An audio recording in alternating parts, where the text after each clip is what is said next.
নিশ্চয়ই সম্পর্ক ভালো হবে। এটি আমাদের সকলের কামনা, বাসনা, প্রত্যাশা, দাবি। আমাদের মনে রাখতে হবে স্বামী এবং স্ত্রী দুটি প্রাণের সমন্বয়ে একটা পরিবার গঠন হয়, এবং এই পরিবারটি ইন ফিউচারে সে কীভাবে পরিচালিত হবে, তাদের প্ল্যানিং থাকবে, তাদের পরিকল্পনা থাকবে। মানুষের জীবনে 3টি পর্ব: ব্যক্তিগত পর্ব, ব্যক্তিগত জীবন, পারিবারিক জীবন এবং সামাজিক জীবন। প্রথম যখন মানুষ ব্যক্তিগত জীবনে থাকে, সারা জীবন সে ব্যক্তিগত জীবনে থাকতে পারে না। একটা পর্যায়ে তাকে পারিবারিক জীবনে প্রবিষ্ট হতে হয়। পারিবারিক জীবনে আসার আগেই আল্লাহ রাব্বুল আলামিন কিছু কাজ দিয়েছেন, কিভাবে পারিবারিক জীবনটি পরিচালিত হবে, কিভাবে পারিবারিক জীবনটি সুন্দর হবে, কিভাবে পারিবারিক জীবনটি সুখময় হবে, কিভাবে দাম্পত্য জীবনটি মডেল হবে।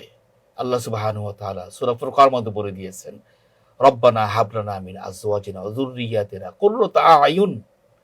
আল্লাহ সুবহানাহু ওয়া তাআলা আমাদের জানিয়ে দিয়েছেন, তোমরা আমার কাছে দোয়া করো, তোমরা এমন স্ত্রী চাও, কুররাতা আয়ুন, যে স্ত্রী পেলে তোমরা প্রশান্তিময় জীবন গঠন করতে পারবে, তোমাদের চোখ জুড়িয়ে যাবে, চোখ শীতল হয়ে যাবে।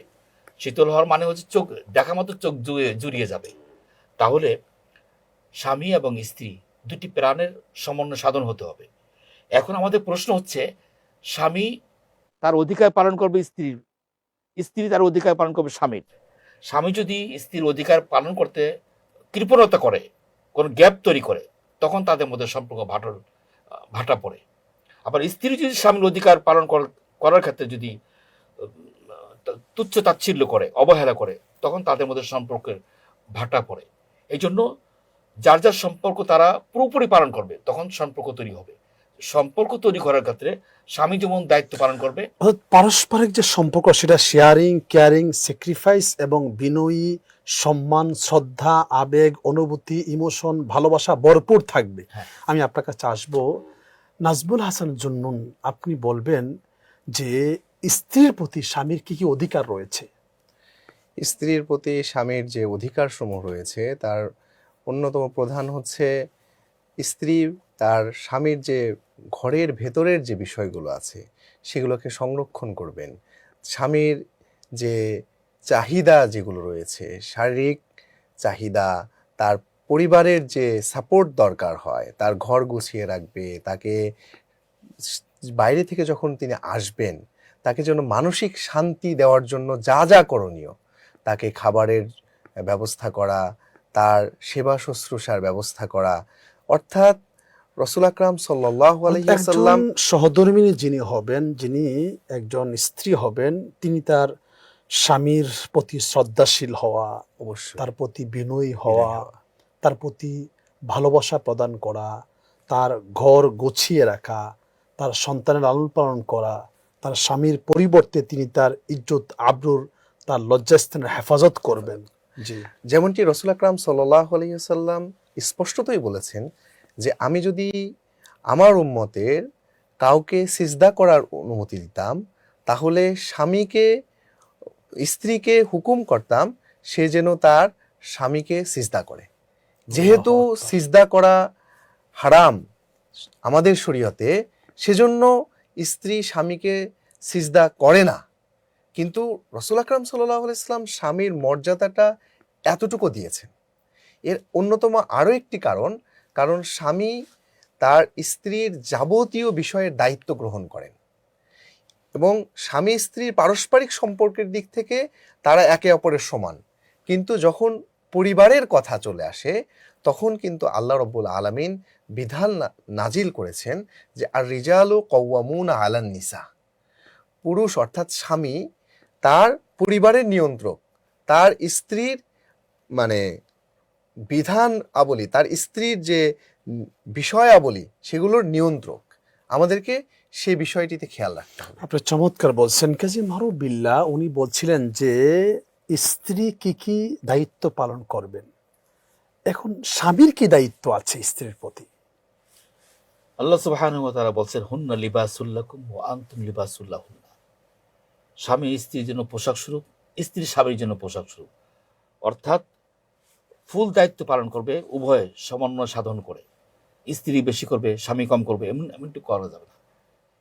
এমনটি যদি প্রত্যেকের করে, স্ব যে অধিকার সেটা তারা বাস্তবায়ন করবে। হ্যাঁ, একজন স্বামী তার স্ত্রী গ্রহণ করার সময় কিছু কমিটমেন্ট করে।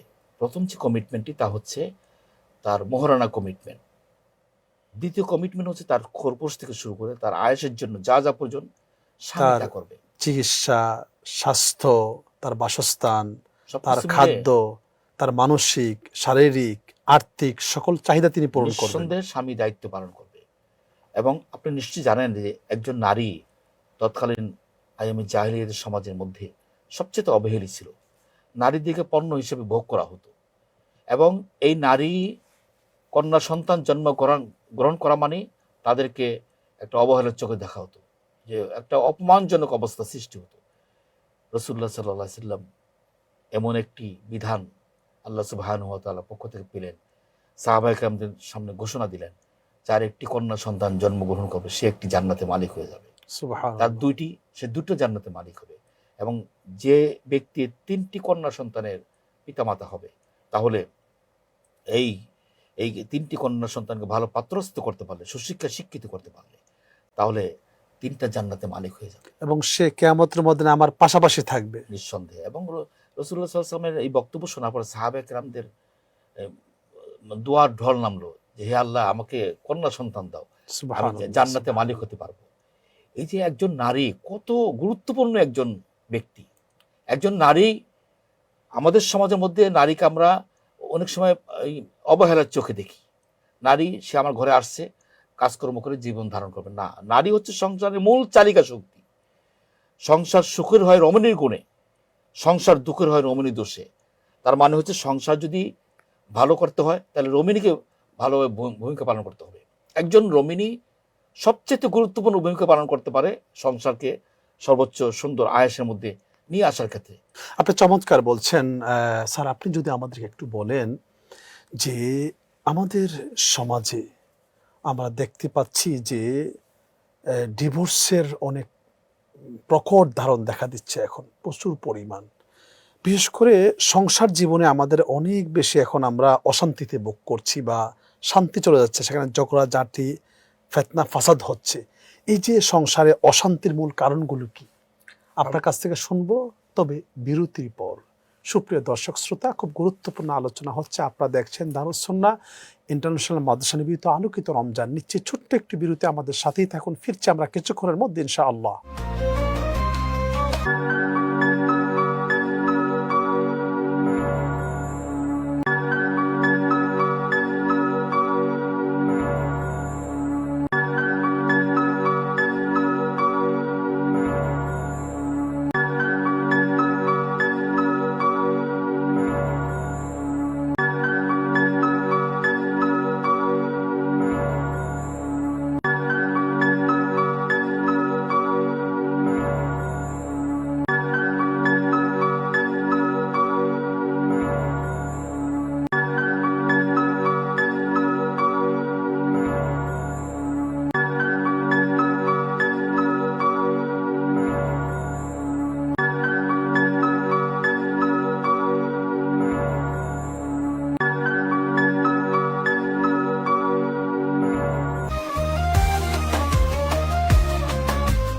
আলহামদুলিল্লাহ। সুপ্রিয় দর্শক শ্রোতা, বিরতির পরে ফিরে আসলাম আপনাদের প্রিয় অনুষ্ঠান দারুস সুন্নাহ ইন্টারন্যাশনাল মাদ্রাসা নিবেদিত আলোকিত রমজানে। আমরা আমাদের মূল আলোচনা ফিরছি।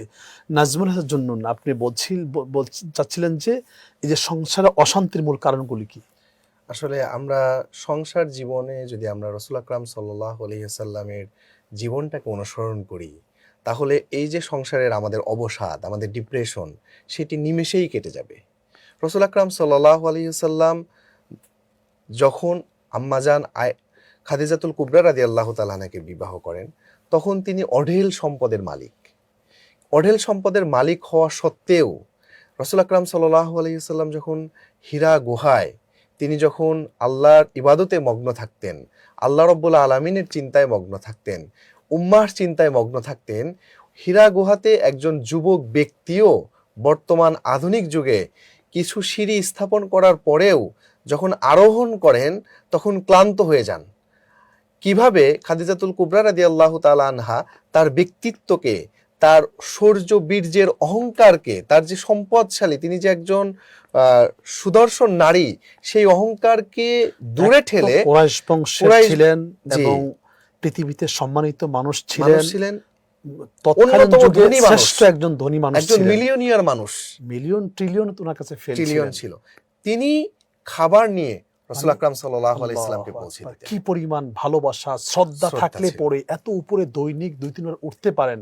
আল্লাহু আকবার। ঠিক একইভাবে চিন্তা করেন, আমরা যখন স্বামী, তিনি অফিসের বস, তিনি উচ্চপদস্থ কর্মকর্তা, তিনি ইন্ডাস্ট্রির মালিক, তিনি বাসায় যেয়ে স্ত্রীকে আর সময় দিতে পারেন না, খাবার রান্না করার সময় দিতে পারেন না।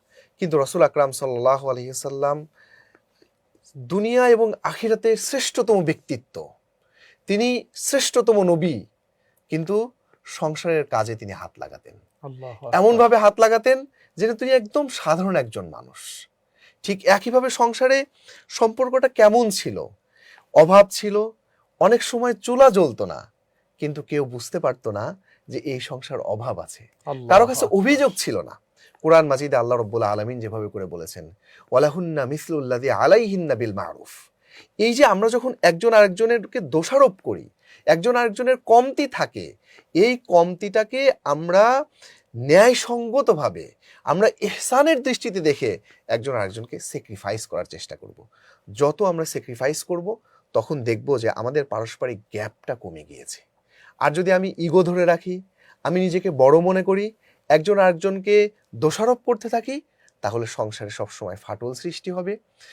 একইভাবে কোরআন মাজিদে আল্লাহ রাব্বুল আলামিন কত চমৎকারভাবে বলেছেন যে যে ব্যক্তিকে স্বামীর ক্ষেত্রে স্ত্রীর জন্য, স্ত্রীর জন্য স্বামীর জন্য, যে যাকে তুমি মনে করছো যে এই ব্যক্তিটা খারাপ, এর সাথে সংসার করা সম্ভব নয়, তার মাঝেই তোমার কল্যাণ নিহিত রয়েছে।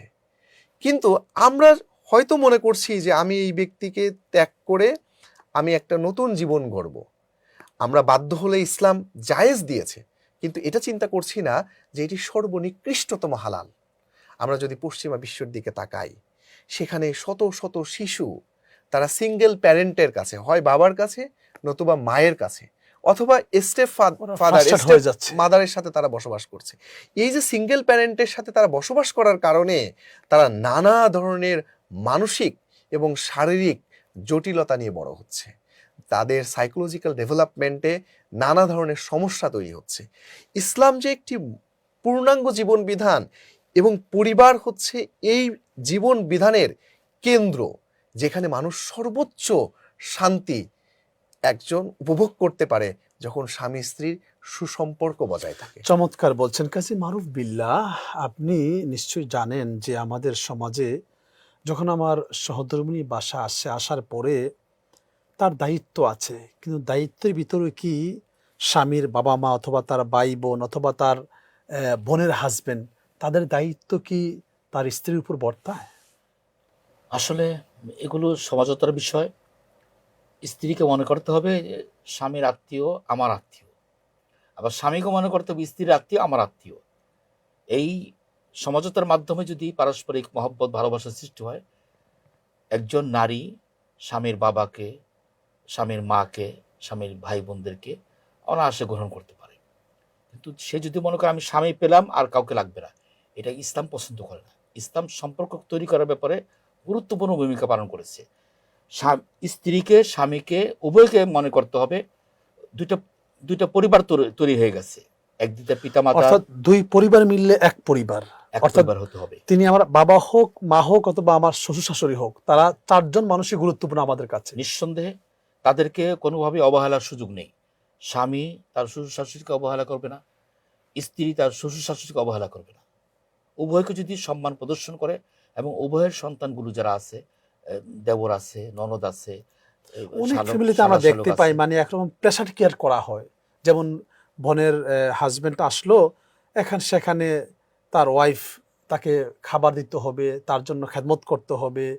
এবং আরেকটা খুবই দুঃখজনক হলে আমরা দেখি যে আমাদের শ্বশুরকে খেদমত করা, তার শরীর মেসেজ করে দেওয়া বা তার শরীরে তৈল লাগিয়ে দেওয়া, অথবা বোনের হাজবেন্ড আসলো তার সামনে পর্দাহীন অবস্থা যাওয়া, এটা শরীয়ত কতটুকু allow নিঃসন্দেহে করছে? শরীয়ত অ্যালাউ করে না। কারণ পর্দা তো নিশ্চয়ই জানেন আপনি, জি, এই ফরজ ফরজ। নামাজ যেমন ফরজ, পর্দাও তেমন ফরজ। পর্দাকে অবহেলা করে অন্য সম্পর্ক তৈরি করা যাবে না, কারণ পর্দাকে বিনষ্ট করলেই দেখা যাবে সেখানে শয়তান বাসা বাঁধবে। রসুল্লাহ সাল্লাল্লাহু আলাইহি ওয়াসাল্লাম পর্দার ব্যাপারে খুবই গুরুত্ব দিয়েছেন, এবং আপনি জানেন কোরআন কারিমে ওই বারবার বিভিন্ন জায়গায় উল্লেখ করা আছে যে অকরনা ফি বুয়ুতিকুন্না ওয়ালা তাবাররাজনা তাবাররুজাল জাহিলিয়াতিল উলা। ওলা। রাসূলুল্লাহ সাল্লাল্লাহু আলাইহি ওয়াসাল্লামকে আল্লাহ রাব্বুল আলামিন বললেন, ইয়া আইয়ুহান নাবী কুল্লি আজওয়াজিকা ওয়া বানাতিকা ওয়া নিসাইল মুমিনিন ইদুনিনা আলাইহিন্না মিন জালাবিবিহিন্না। আপনার স্ত্রীদেরকে, আপনার কন্যাদেরকে, দুনিয়ার সমস্ত মুমিন নারীদেরকে বলে দিন তারা যেন একটা কাপড় সামনে ছেড়ে দেয়। ইদুনিনা আলাইহিন্না মিন জালাবিবিহিন্না, শরীরের কিয়দাংশ একটা কাপড় যেন মুখ থেকে ছেড়ে দেয়। তার মানে হচ্ছে পর্দা পালন করতে হবে। যালিকা আদনা আইয়ুরফনা ফালা ইউজাইন, কেউ তাকে ইফটিজিং করবে না। যখন পর্দা পরিহিত একজন নারী বাইরে বিচরণ করবে, কেউ তাকে ইফটিজিং করবে না, উত্তক্ত করবে না। আজকে যদি আমরা ইফটিজিংকে বন্ধ করতে চাই, আগে পর্দা মেনটেন করতে হবে, ইসলামের বিধানগুলো পালন করতে হবে। এখন আপনি যেমনটি বলছিলেন যে শরীর মেসেজ করা, এটা এটা ইসলাম বৈধতা দেয় না। এই আরেকজনকে সামনে যাওয়া, মেসেজ করা, এটা ইসলাম স্বামীকে এই বিষয়ে সজাগ থাকতে হবে, সেটা আমার মাথায় রাখতে স্ত্রীর হবে। জন্য একটা রুম থাকে, কিন্তু কোনো মেহমান আসলে পরে দেখা যায় ওই রুমটা বুক হয়ে যায়। তাকে আমি হয়তো মেঝেতে, অথবা দেখা যায় আমার বাবা মা যেই রুমে ঘুমিয়েছেন বাবা মার সাথে তাকে শুতে বলতেছি, এই জিনিসগুলো ইসলাম পারমিট করে কিনা? এই বিষয়ে আসলে এই ছেলের বাবা, বাবা মা, মেয়ে বাবা মা উভয়কে লক্ষ্য রাখতে হবে, কারণ তাদের প্রাইভেসি আছে, স্বামী স্ত্রীর প্রাইভেসি যেন বিনষ্ট না হয়। আমাদের এই যে একটা প্রতিবন্ধকতা আছে, স্বামী স্ত্রী এবং অন্যদের মধ্যে একটা প্রতিবন্ধকতা, এই প্রতিবন্ধকতা নষ্ট করা যাবে না। স্বামী স্ত্রী থাকবে, প্রাইভেসি নিয়ে থাকবে, এবং স্বামী স্ত্রীর মধ্যে যে ভাব গাম্ভীর্য অবস্থা সৃষ্টি হবে সেটা যেন কেউ ব্যাঘাত সৃষ্টি না করতে পারে। এই বিষয়টা সবচেয়ে বেশি ভূমিকা পালন করতে হবে